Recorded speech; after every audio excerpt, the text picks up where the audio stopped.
Non, mais faut dire les choses. À un moment donné, on a une personne qui bosse derrière les caméras pour t'envoyer les bisous, pour t'envoyer la liste.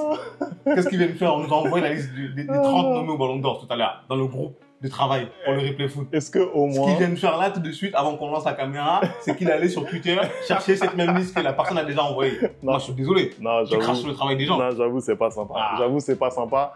Mais est-ce qu'au moins, je peux refaire mon lancement sérieusement? Fais ton lancement. Voilà. Salut les replayers, on se retrouve pour une nouvelle vidéo. Aujourd'hui, voilà, c'est la première vidéo de notre retour, la première vraie vidéo. Et aujourd'hui, on va parler du Ballon d'Or, puisque la liste des 30 nommés pour le Ballon d'Or a été révélée cet après-midi. Et Anderson, encore une fois, il y a des choses, moi, qui m'énervent. Voilà. Mais écoute, moi, je suis désolé. Si on est assis aujourd'hui face à cette caméra, c'est ta faute, Femi. Parce que moi, j'ai pas envie de faire cette vidéo-là. Parce que après ce qui s'est passé l'année dernière, j'ai décidé que j'allais plus parler du Ballon d'Or. Mais comme je tiens une chaîne en binôme des inconvénients, lui, il va en parler. Hein. Je pense qu'on va en parler après le générique, du coup. Incroyable. On va envoyer le générique? On va le générique. C'est fou. Allez, c'est parti.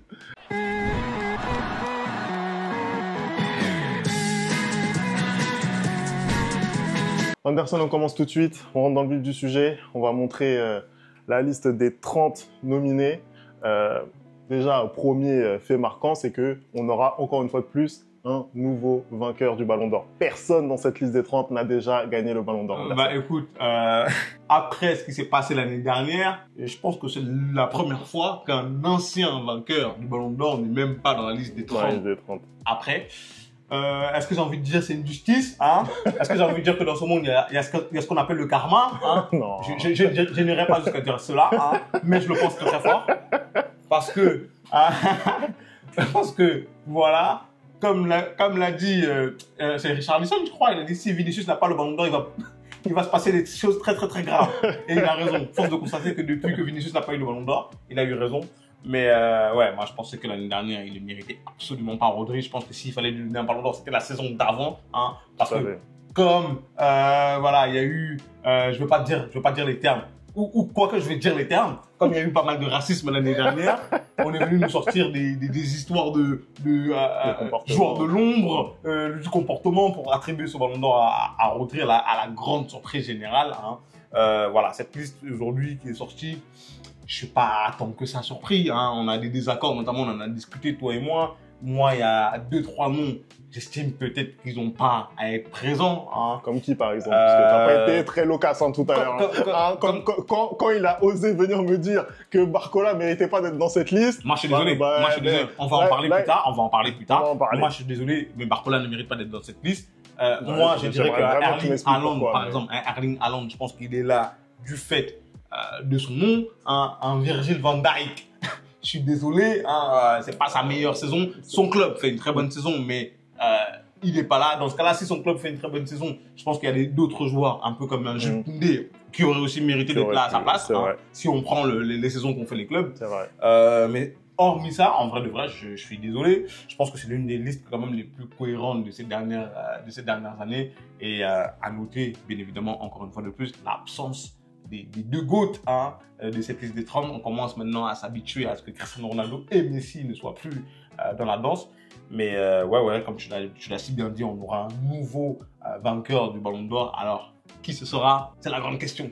Après, honnêtement, un joueur comme Cristiano Ronaldo, par exemple, moi, je suis désolé, quand je vois Erling Haaland ou Serhou Guirassy, je vois un Cristiano Ronaldo qui, certes, performe en Arabie Saoudite. Vous allez me dire, c'est un championnat mineur, pourquoi pas? Mais quand il arrive en sélection, il est quand même décisif. Il prend une Ligue des Nations avec le Portugal. Je vois absolument pas finalement ce qu'il a de moins que c'est les noms qu'on vient de citer. Moi, je suis désolé. Après, un Erling Haaland, je peux comprendre. Voilà, il n'y a pas de souci. Mais un Serhou Guirassy, je trouve que tu es très très dur avec lui. D'ailleurs, on en a parlé en off et tu estimes qu'il n'a pas à être là. Je te rappelle quand même que Serhou Guirassy, je crois qu'il est finit deuxième meilleur buteur de la Ligue des Champions. Hein. Serhou Guirassy, je crois qu'il finit meilleur buteur à ex-aequo à la Coupe du Monde des clubs. Hein?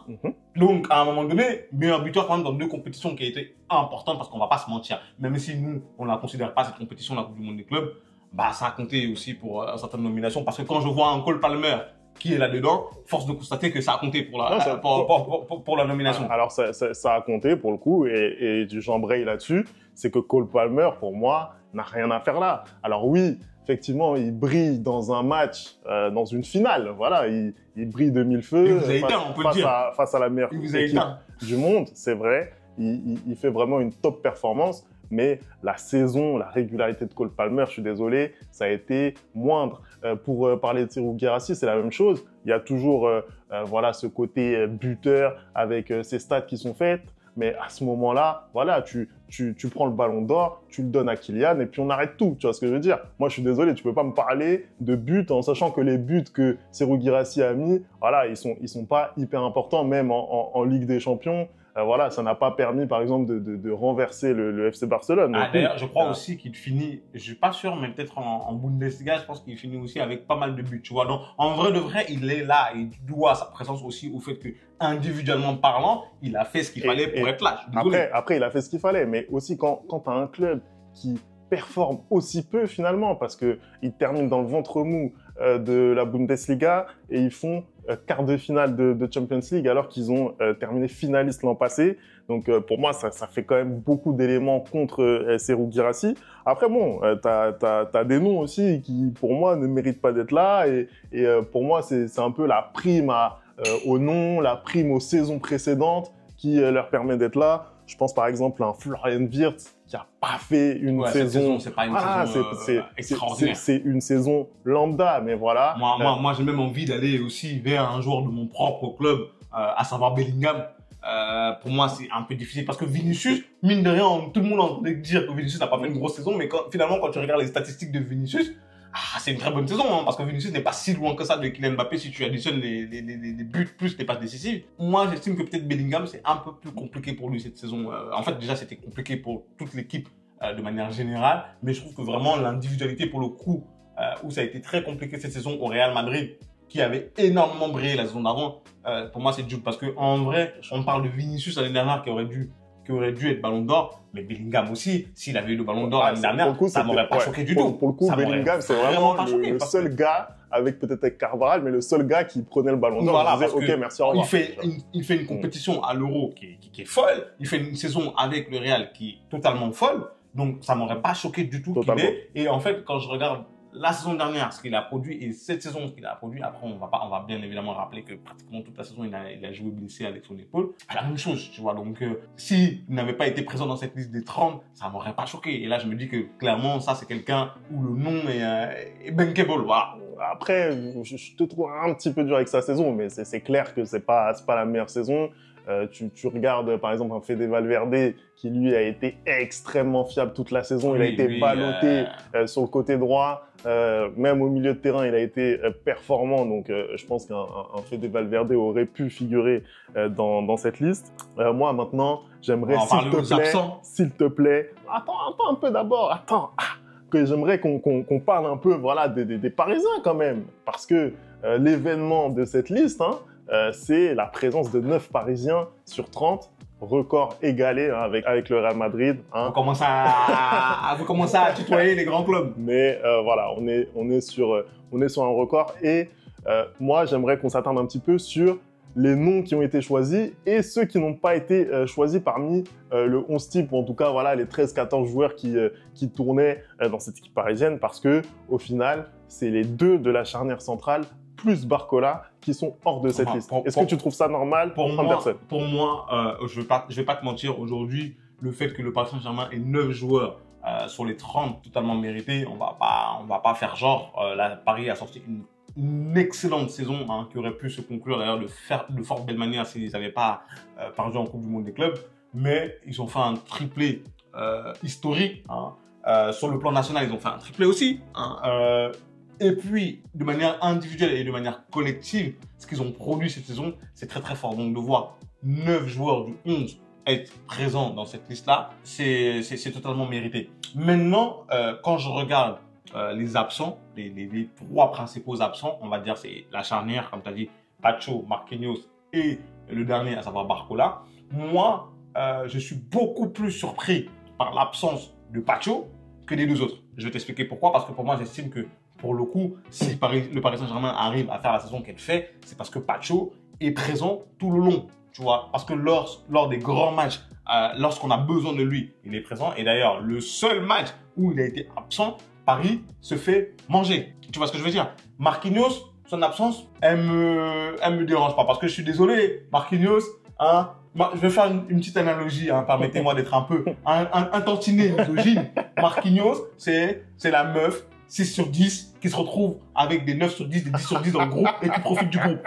Voilà. Et qui profite de la beauté du groupe. Je suis désolé. Marquinhos, hein, il cache un peu sa saison sur le fait que le collectif est très très très bon. Donc ça ne me surprend pas qu'il ne soit pas là. Là où, individuellement, Pacho a été pour moi le patron de cette défense parisienne tout au long de la saison. Donc son absence me dérange, surtout quand je vois qu'un Virgil van Dijk, je suis désolé, est là et pas Pacho. Là, clairement, tu vois que le nom de Virgil, il impose plus que celui de Pacho. Et que Pacho, lui, qui est un mec un peu plus discret, parce que la saison dernière, c'était beau de nous parler des mecs de l'ombre. Mais là, cette saison, vous venez de leur cracher dessus. Voilà. Barcola, en ce qui concerne Barcola, je suis désolé, Femi, aujourd'hui, je suis désolé.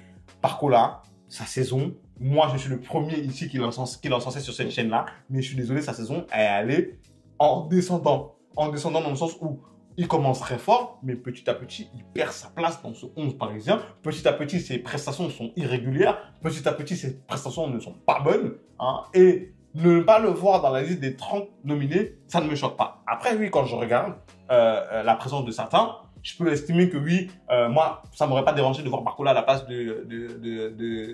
comment il s'appelle? Je l'ai dit tout à l'heure, de Haaland, par exemple. Ça ne m'aurait pas choqué. Mais ne pas le voir non plus, me choque pas. Je suis désolé. Le seul choc que j'ai vraiment concernant les Parisiens, c'est Pacho. Pacho, normalement, les yeux fermés, tu coches son nom. Je suis désolé. J'ai bien aimé pour le coup comment tu as argumenté. Je ne peux pas dire que je suis en désaccord avec toi, parce que en vrai, pour moi, Barcola, il mérite d'être là par rapport à ce qu'il a fait. Meilleur passeur d'Europe en 2025. Peut-être quand tu dis que il a fait une saison en descendant, c'est vrai qu'il a eu un énorme creux, on va dire, au beau milieu de l'hiver, mais je trouve qu'il finit quand même très très bien. Après, forcément, Kvara arrive au mercato d'hiver et prend la place et il sort plus du 11. Et voilà, c'est une recrue incroyable pour le PSG. Il fait partie de la liste des 30. Mais Barcola, ça a été le 12e homme. Quand il a été titularisé, par exemple, lors d'absence de Dembélé, par exemple, il a fait le boulot. Voilà, même quand il rentre en tant qu'impact player, il est pertinent. Et puis, moi, je pense que Barcola, c'est quand même peut-être l'auteur du geste qui change la saison, qui change le cours de la saison du Paris Saint-Germain face à Manchester City. On ne peut pas lui retirer ça aussi. Et quand je vois aussi la façon dont ça enchérit sur Barcola durant ce mercato, je me dis que voilà, c'est quelqu'un aujourd'hui qui a une vraie stature internationale. Donc voilà, j'aurais aimé pour tout ce qu'il a fait cette saison qu'il soit dans cette liste des 30. Quand tu fais 40 GA quand même, plus de 40 GA, je crois qu'il a 41 ou 42 GA. Voilà, je suis désolé, ça mérite quand même... Elle me dégoûte d'ailleurs, ces stats. Parce que voilà, ça c'est vraiment une stat du nouveau football. Avant, il n'y avait pas ça. Mais c'est important et je pense que Barcola, voilà, il aurait mérité d'être là. Sinon, après, sur ce que tu as dit sur Pacho, je suis totalement d'accord. Sur Marquinhos, après, il a un peu, pour le coup, le délit de sale gueule et je pense que lui, son passé joue contre lui. Parce que, voilà, la saison vraiment de Marquinhos, quand tu la regardes en tant que telle, c'est une saison très solide de Marquinhos en réalité. Je pense qu'il y a ce côté vraiment impact psychologique. Moi, par exemple, j'ai le souvenir du match contre Aston Villa au retour où tu peux attendre que... Il craque. Voilà, il craque, etc. Je trouve qu'il est un peu... voilà, il se laisse un peu emporter, on va dire, comme toute l'équipe, hein, mais il se laisse un peu emporter. C'est pas la tête qui dépasse, tu vois. Ouais. Et ça, c'est le genre de signes qui font que c'est compliqué de faire confiance plus que ça à Marquinhos. Après, voilà, il y a l'âge, il y a, comme je te dis, il y a toutes les défaites qui l'ont marqué. Et c'est en partie aussi pour ça, je pense qu'on cherche à le remplacer en charnière centrale. Mais voilà, pour moi, Marquinhos, lui aussi, normalement, tu regardes ses prestations, il doit faire partie des 30, je suis désolé. Est-ce qu'il y a des noms qui t'ont agréablement surpris dans la liste? Moi, personnellement, comme ça, je vois McTominay. Ça me fait plaisir parce que vraiment il a fait une grosse saison du côté de la Serie A avec Naples et de le voir comme ça récompensé, ça fait du bien de voir que finalement ils mettent quand même un peu de lumière sur certains joueurs. Surtout qu'il n'était pas respecté du temps où il était à United. Donc, exactement, je suis content aussi de voir la nomination d'Achraf. Ça fait plaisir pour le football africain. Je pense que d'ailleurs avec peut-être un meilleur lobby, Achraf, c'est un sérieux, un très sérieux candidat. Il y a qui d'autre aussi? Gyökeres, hein, qui a fait une excellente saison, qui pour moi, hein, en vrai de vrai, s'il n'y avait pas un petit peu de délit de sale gueule, normalement, devrait être le soulier d'or européen. Mais vas-y, on va pas parler là-dessus parce que voilà, les coefficients font que malgré 2 fois plus de buts, il ne termine pas meilleur buteur européen. Il y a Kvaratskhelia, bien évidemment, qui a rejoint le Paris Saint-Germain et avec, on va dire, une demi-saison avec le Paris Saint-Germain et totalement et logiquement candidat dans cette liste-là. Moi, je suis, voilà, le milieu parisien qui soit là en entier, c'est une bonne chose. Logique, ouais. Désiré Doué aussi, qui commence la saison remplaçant, qui commence dans le turnover et finalement qui se retrouve dans cette liste de 30 avec la personne avec qui il tournait au début. Alors que la personne avec qui il tournait au début, apparemment, justement, n'est pas dans cette liste des 30, à savoir Barcola. C'est très fort parce qu'il a eu des moments marquants, il a eu des moments impactants dans la saison.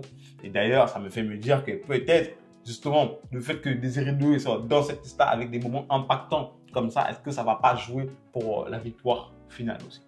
Bah, tu sais quoi, parlons-en de cette victoire finale parce que là, tu me tends la perche. Hein, c'est ce qu'on attend, c'est ce qu'on a envie de voir. Nous, Parisiens, on a envie de voir un des nôtres soulever ce trophée. Mais lequel? Lequel d'entre eux, bah, c'est ce qu'on va tenter de dire là tout de suite dans la suite de la vidéo. Anderson, je te laisse nous donner ton top 3. Je sais qu'il n'est pas le même que le mien. Justifie-nous pourquoi tu fais ce choix-là. Je te donne de but en blanc comme ça. De but en blanc. Vas-y. Je commence par le numéro 3 quand même. C'est normal. Bah écoute, mon top 3, il va être... c'est pas vraiment ce que moi, j'espère. Je pense que c'est ce qui va arriver. Bah, tu sais quoi, dis-nous ce que tu espères et après tu nous diras. Ce que j'espère, en vrai, de vrai, moi, si je devais faire un top 3, avec ce que j'espère et ce que j'ai vu de la saison, en 3, je mettrais Yamal. Non, pardon, non. En 3, je mettrais justement Rafinha. En 2, je mettrais Hakimi. Et en 1, je mettrais Dembélé. D'accord. De moi, ce que j'ai vu de la saison, en tout cas de ce que j'étais devant ma télé, les joueurs qui m'ont le plus impressionné, ce serait Dembélé, Ballon d'Or. Deuxième, Hakimi. Troisième, Rafinha. Parce que je suis désolé, Femi, le joueur le plus important de Barcelone cette saison, c'est Rafinha. C'est Rafinha qui est le meilleur joueur de la Liga. Hein?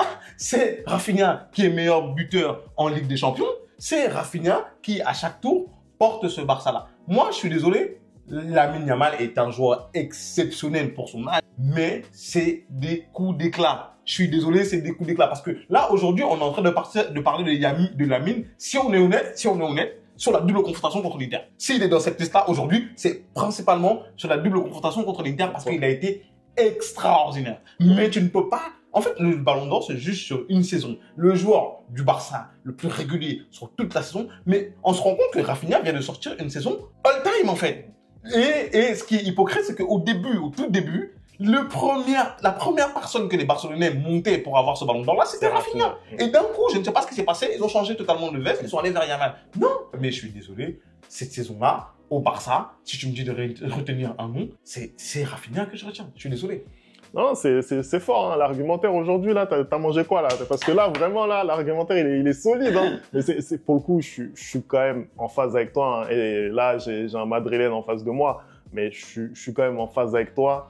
Je sais pas si je le sortirais de mon top 3, pour être tout à fait honnête. Après, mais... il va pas être dehors. Moi, je pense que clairement, c'est Rafinha qui va être sorti de ce top 3 là. Parce que du coup, là, je t'ai donné le top 3 que moi, je voulais. Maintenant, le top 3 que je pense qu'il va arriver, ce sera certainement Rafinha en troisième. En deuxième, Dembélé. Et en premier, Lamine Yamal. Moi, je pense que Lamine Yamal, il va tout droit vers son Ballon d'Or. Parce que je suis désolé de faire la saison que Dembélé a fait, de faire la saison que Yamal a fait, et d'avoir aujourd'hui encore des doutes. Mais c'est une hérésie. Moi, je suis d'accord avec toi. Si je donne déjà mon top 3 à moi, celui que je pense qu'il va y avoir, je pense qu'Hakimi...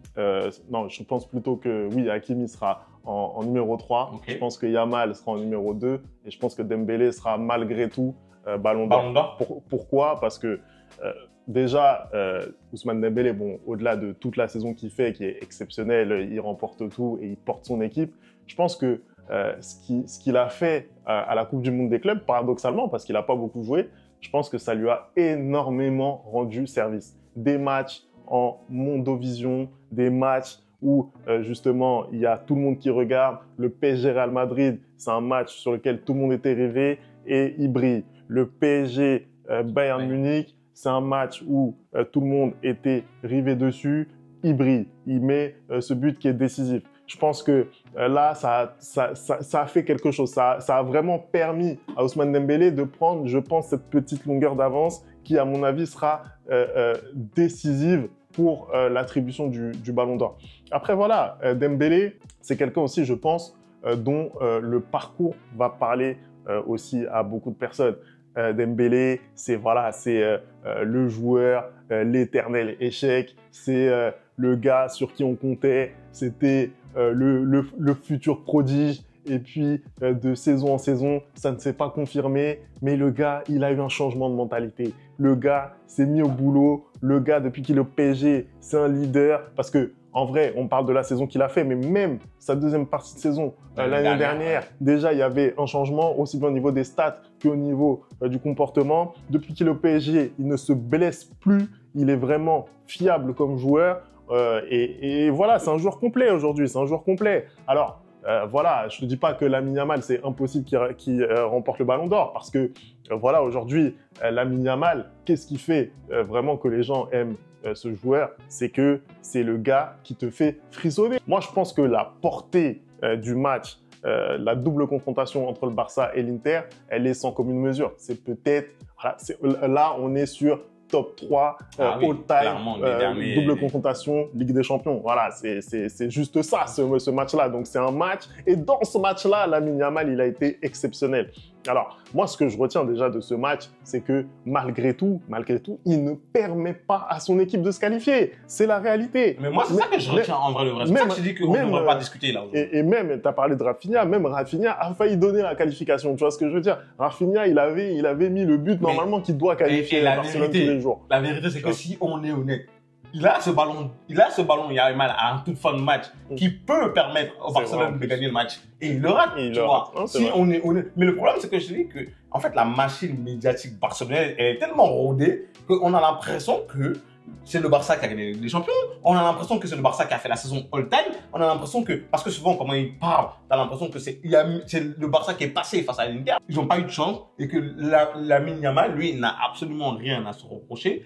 Mais heureusement d'ailleurs qu'ils n'ont pas gagné. Parce que pour moi, je pensais que s'ils gagnaient cette Ligue des Nations, mais c'était terminé pour Dembélé. En fait, on a vu depuis l'année dernière et depuis quelques années que ces journalistes-là ne regardent pas vraiment les matchs et ne sont pas vraiment au fait de ce qui se passe. Et moi, je suis désolé. En fait, j'ai peur que la portée médiatique de Yamal dépasse beaucoup plus celle d'un Dembélé qui n'est pas présent forcément dans les journaux, qui ne défraie pas forcément la chronique. Parce que si on veut même se caler un peu, on va dire, aux critères qui ont fait que Vinicius n'a pas eu le Ballon d'Or l'année dernière, je suis désolé, avec tous les scandales qu'il y a eu récemment avec Lamine Yamal, normalement, il n'est même plus en liste, en fait. Mais il y a ce PR, comme on dit, barcelonais, qui fait que c'est pas forcément les mêmes règles pour tout le monde. Voilà. Non, c'est vrai, il faut être réaliste. Moi sincèrement, hein, ça me rend un peu triste, là, ce football où t'as un peu tout le monde qui parle. Moi, je regarde un peu sur les réseaux, t'as des gars random qui sont là, qui parlent, qui disent ouais, Lamine Yamal, je sais pas quoi, c'est un talent générationnel. Alors, moi, personnellement, j'ai jamais pensé que Lamine Yamal, c'était un talent générationnel. Il est en train de me faire mentir petit à petit parce que je pense qu'il a vraiment des qualités qui sont innées. Mais malgré tout, je le mets pas au niveau par exemple, d'un Neymar ou d'un Messi ou etc. Je le mets pas à ce niveau-là. Et surtout, je pense qu'il a besoin d'avoir de la régularité sur une saison déjà, de la régularité sur une saison, ce qu'il n'a pas eu. Alors oui, on va me dire aussi, hein, ça je l'ai beaucoup entendu, hein, c'est Ousmane Dembélé, il s'est réveillé contre City, etc. Mais est-ce que vous avez regardé la première partie de saison ou pas? Est-ce que vous l'avez regardé? Parce que, oui, Dembélé, je sais pas quoi. Alors, il a eu des ratés, hein, notamment en Ligue des Champions. On va pas réécrire l'histoire non plus. Il y a eu des ratés contre l'Atlético, contre Gérone, on s'en rappelle. Mais Ousmane Dembélé, déjà, sur la première moitié de saison avec le PSG, c'est déjà un monstre statistique. C'est déjà celui qui te permet de faire le trou en Ligue 1. C'est déjà celui qui te permet aussi de prendre le trophée des champions. Il a quelques faits d'armes en première moitié de saison. Et après, il y a cette deuxième moitié de saison qui est tout bonnement exceptionnelle, Surtout qu'il a été décisif au moment où il fallait. Je suis désolé. Quand on comptait sur lui à Anfield, il était là. Hein, quand on comptait sur lui contre Aston Villa, il était là. Moi, je suis désolé. Moi, à chaque fois que tu as eu besoin de Dembélé, quand tu regardes la finale qu'il a fait face à l'Inter, en fait, il y a plein de gens, de supporters de foot qui regardaient la finale face à l'Inter et qui disaient « Ah, il n'a pas marqué, ça y est, il y a mal à son ballon d'or. » Mais vous avez vu la finale qu'il a fait? Est-ce que vous avez vu la... Mais moi, j'aimerais tellement avoir cet attaquant-là dans mon club.